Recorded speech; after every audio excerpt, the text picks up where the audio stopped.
Hello, my name's Mrs. Hainsworth and I'm Head of Art at the High School. Here at the High School, we follow a fine art endorsement.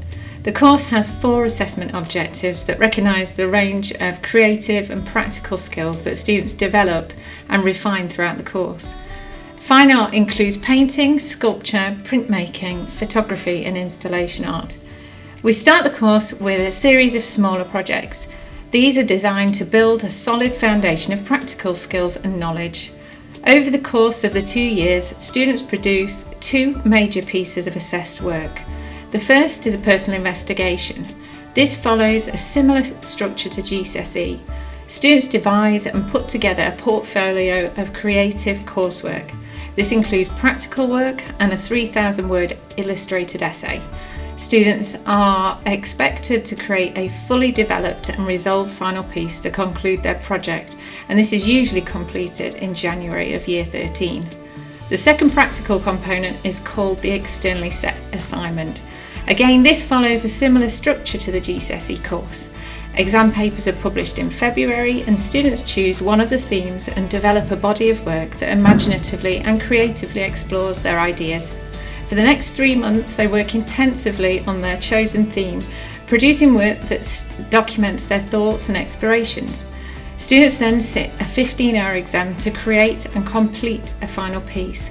Don't worry, the exam is split over 3 days and students always enjoy the experience. I really enjoy teaching printmaking lessons. There's always something magic about creating a print. Printing is really challenging and you often have to work in reverse or backwards, having to preempt your work before you've even created it. When students take their first print from a printing plate, there's a real sense of achievement and hopefully relief. It's just like magic. I really enjoy teaching all aspects of the A-level course. Being a fine artist means that you generally have an interest in everything, and I could never choose which element of art I love the most, so I'm quite like that as a teacher. A-level students are generally taught by 2 teachers that share the teaching element of the course. Sometimes the course is split into 2 different projects. For example, at the beginning of Year 12, we run a print and a paint unit alongside each other. At other points in the course, students will be taught and advised by both teachers to develop their work. I'm always quite jealous while Miss Kirbysher runs the Year 12 pottery project, as it's really good fun. We normally involve students in as much as possible. We encourage students to visit galleries and exhibitions whenever they can. We generally run a short residential, visiting a city for a few days. We visit places of interest and art galleries. Trips and workshops are always designed to inspire students and their artwork. Last year we worked with artist Robin Perko, who is a modern artist with a traditional training. Robin taught the students to paint with a limited palette of oil paints. The students found this really interesting and several used the technique in their own work. The arts community is wide-ranging. There are a variety of opportunities. We try to encourage students to get involved in workshops and seminars beyond the curriculum. We've had students that have taken part in the Nottingham University Creative Short Courses and others who have accessed online creative courses and seminars. Every year we run a series of life drawing sessions. This is an invaluable part of the course. The work students produce during this part of the course helps students to build a strong portfolio. The drawing practice they gain is invaluable and extremely important. We also encourage students to explore beyond their classwork, for example reading books, exploring galleries online and websites. Successful A-level students can go on to study a range of subjects. Most recently we've had students choosing to study architecture, automotive design, art history, engineering and take an art foundation. However, students that study art do not always choose to explore an art-related path, and we've had students choose to study medicine or humanities-related degree courses. Staff are always on hand to help students with their university applications and to advise students on how to build a portfolio.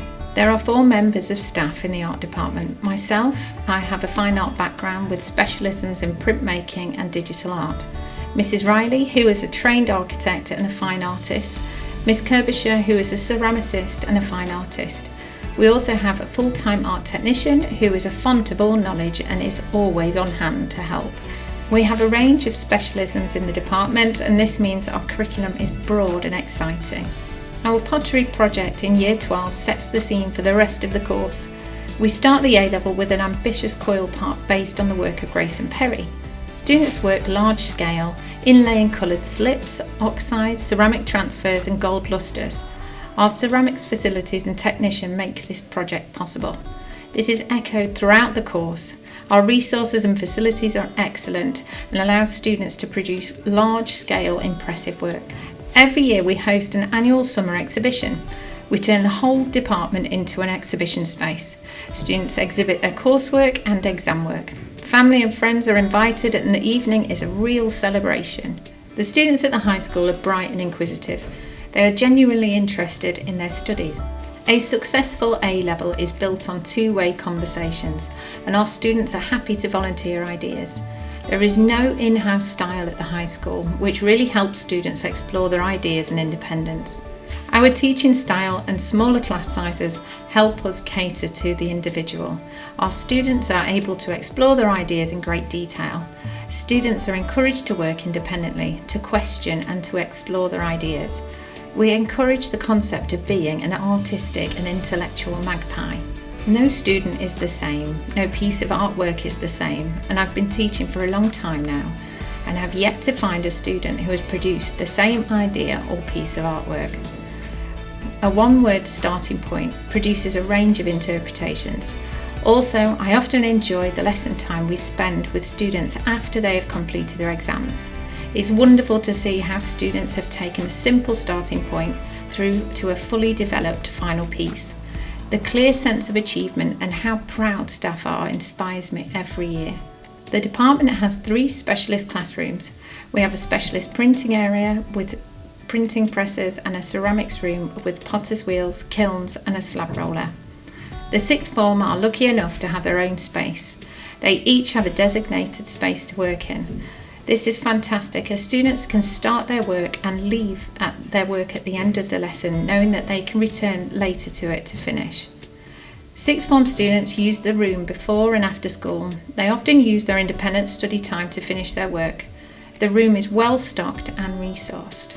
Many students taking A-level art have a GCSE in art, grade 6 or above. They enjoy the combination of practical and contextual tasks involved in a practical coursework-based subject. All around us, artists create the world we inhabit. A-level art allows students to explore their creative voice. It provides valuable transferable skills. For example, ideas development, working independently, problem solving, contextual interpretation and visual communication. Hi, I'm Georgia and I do art, history and RS.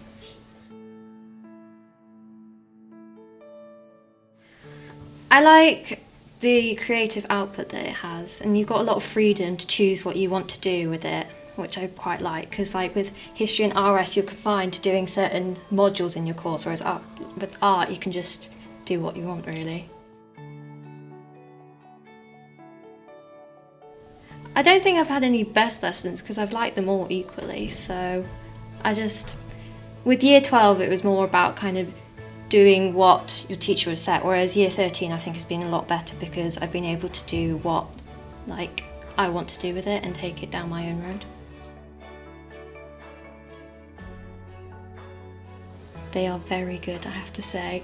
I moved quite late, and partly why I moved was because of the art facilities here, because you get your own workspace and you've got your own wall space and you can just put it up and work, whereas you're not confined to a desk, which I quite like.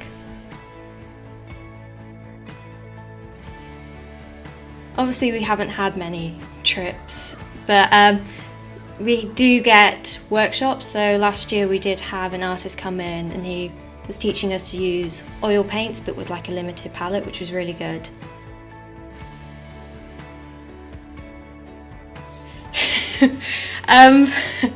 My teachers are good, which is good for me, yeah. But yeah, they push you and they know where to take you. Because when you're choosing your own theme, you need that guidance still, and they offer that by kind of giving you ideas and artists to look at to push you to where you think you should be. If I've already done my work outside of school, I will come in with my photos and I'll just get cracking on a big painting or a big drawing, just seeing where the wind blows, really.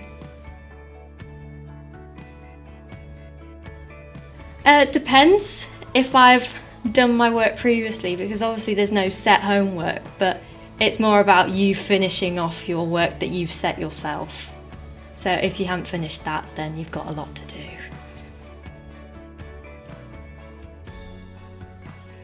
Well, I'm looking at doing a degree in classics, and so my art, I've actually tied it in, so I've looked at classical themes, which has been really fun for me, because I haven't been able to study it, obviously, but after that I'm not overly sure, so.